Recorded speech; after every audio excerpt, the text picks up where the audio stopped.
नमस्कार। प्रभात साक्षी news network और आप सभी का स्वागत है। बांग्लादेश में शेख हसीना सरकार का तख्ता पलट हो गया और कई मामलों में दोषी ठहराए जाने के बाद से अपने घर में नजरबंद खालिदा जिया की रिहाई का आदेश भी आ गया। यदि आप बांग्लादेश में हाल में घटी सारी घटनाओं की कड़ियों को जोड़ेंगे तो पाएंगे कि यह सब कुछ तय पटकथा के हिसाब से हुआ है। इसलिए शेख हसीना सरकार का जाना और खालिदा जिया का कैद से बाहर आना भारत के लिए चिंताजनक खबर है। पहले ही डोरन लाइन के नाम से मशहूर भारत और अफगानिस्तान सीमा तथा पाकिस्तान व चीन से लगती सीमाओं पर हालात तनावपूर्ण बने हुए हैं और अब बांग्लादेश से लगती सीमाओं पर भी सुरक्षा हालात चुनौतीपूर्ण हो गए हैं।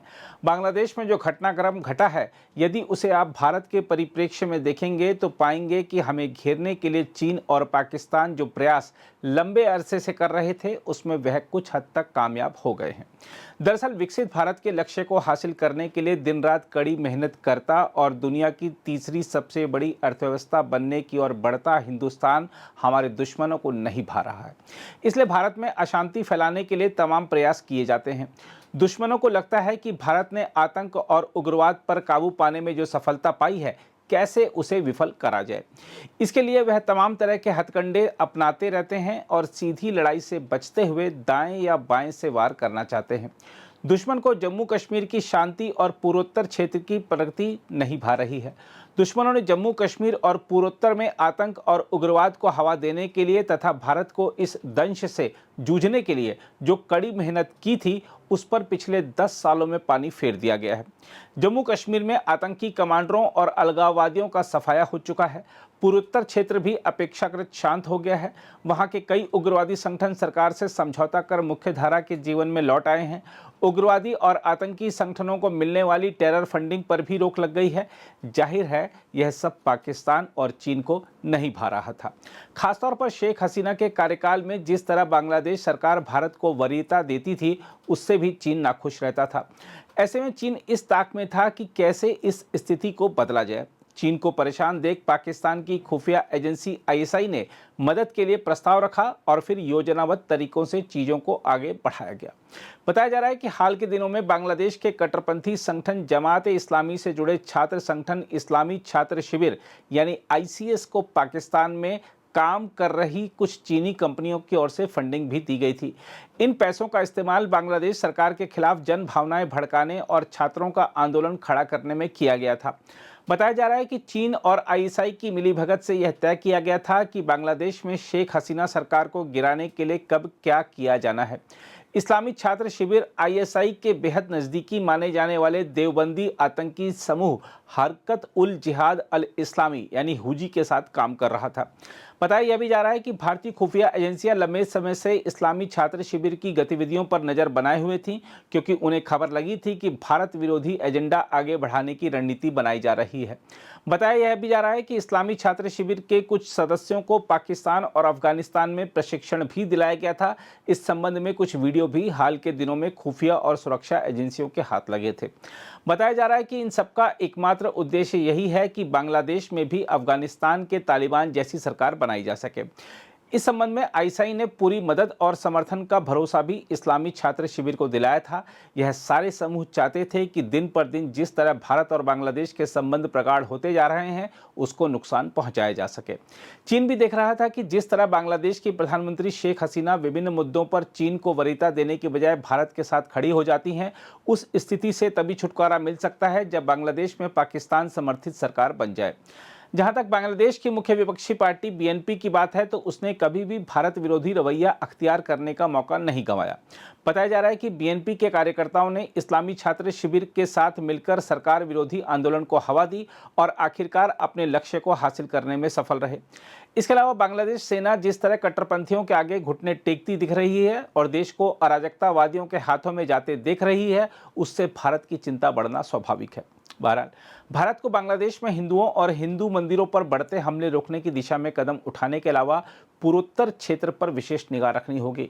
यहाँ किसी भी राज्य में सरकार विरोधी आंदोलन को अगर हवा दी जाती है तो उसे तत्काल थामना होगा। दरअसल पूर्वोत्तर क्षेत्र में भारत ने शांति को स्थापित करने के लिए जो मेहनत की है, उसको बाधित करने के लिए उग्रवादी संगठन और कट्टरपंथी एड़ी चोटी का जोर लगाएंगे, इसलिए बहुत सतर्क रहना होगा। साथ ही पिछले कुछ वर्षों में भारत ने बांग्लादेश से होने वाली घुसपैठ, नशीली दवाओं और मानव मानव तस्करी पर लगाम लगाने और नकली मुद्रा से संबंधित मुद्दों के समाधान की दिशा में जो सफलता प्राप्त की है उसे भी विफल करने के प्रयास किए जाएंगे, इसलिए सावधान रहने की जरूरत है। आइए देखते हैं इस मुद्दे पर क्या कह रहे हैं रक्षा विशेषज्ञ। बिल्कुल सही कदम उठाया है भारत सरकार ने और विदेश मंत्री ने। बांग्लादेश हमारी सरहद के पार है, 4000 किलोमीटर का हमारा बॉर्डर है और बहुत अच्छा फ्रेंड था। और ये जो सडन डेवलपमेंट हुई है इसके चलते तो ये दिख रहा है कि बांग्लादेश सडनली हमारे विरोधी कैंप का मेंबर बन जाएगा पाकिस्तान के साथ और चाइना के साथ। तो ऐसे समय में भारत के आई थिंक सारी पॉलिटिकल पार्टीज को मिलके जो मिनिस्टर ने मीटिंग करी है एक कॉमन अंडरस्टैंडिंग और वे फॉरवर्ड भारत सरकार डिसाइड करेगी। भारत के लिए निश्चित रूप से बहुत गंभीर सिचुएशन है। बांग्लादेश के अंदर शेख हसीना तो भाग के आ गई हैं, पर इनके जो मिनिस्टर्स हैं वहां पर उनके घर जलाए जा रहे हैं। कल इनका जो होम मिनिस्टर है उसका घर जला दिया गया, काफी और पॉलिटिशियंस के घरों को जलाया जा रहा है। उनके खिलाफ बहुत गुस्सा है क्योंकि जब ये सरकार में थी और इनके मंत्री और इनके एडवाइजर्स ने एक तरह से कहे बहुत ही सख्त और हार्ड रूप से अपने ओपोनेंट्स को रौंदा था, तो अब वो पे बैक टाइम एक तरह से मौका मिला है तो वो हो रहा है। तो ये अनार्की चल रही है, इस समय मॉब वायलेंस है। होपफुली अगले कुछ दिनों में ये मामला शांत हो जाएगा।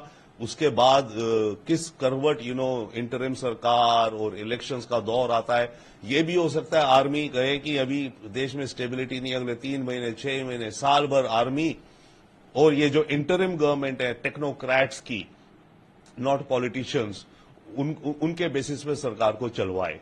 दोबारा राजनीति में वापस नहीं आएंगी शेख हसीना, पर यह भी क्वेश्चन है कि दोबारा बांग्लादेश वापस जाएंगी। राजनीति में हो ना हो, पर क्या वो बांग्लादेश वापस जा सकती हैं? मेरे को फिलहाल के लिए तो वो भी चांस बहुत कम लग रहा है। That is one. सेकेंडली, ये जो बीएनपी पार्टी के तारिक हैं, ये लंदन में थे, इनके खिलाफ केसेस हैं, ये वापस आएंगे ऑब्वियसली। और ये प्रधानमंत्री तब बन पाएंगे ना जब इलेक्शन होगी। तो अभी कुछ वक्त लगेगा इलेक्शन होने में, उसकी प्रतिक्रिया तैयारी करने में। जितनी जल्दी हो जाए उतना अच्छा है डेमोक्रेसी के हिसाब से। परंतु हां, जब भी इलेक्शन होगी तो चांस तो यही है कि बीएनपी के जो लीडर है वही प्राइम मिनिस्टर बनेगा। एक चीज और याद रखिए, अभी जैसे आप बता रहे थे कि बीएनपी पार्टी, उनके लीडर्स के खिलाफ केसेस है, इनफैक्ट उनकी जो प्रेसिडेंट है खालिदा जिया, तो वो तो जेल में थी, अभी उन्हें छोड़ दिया गया है कल। सॉरी। इसी तरह से अब अवामी लीग के जो सीनियर लीडर्स हैं उनके खिलाफ केसेस ठोके जाएंगे, उनको जेलों में डाला जाएगा।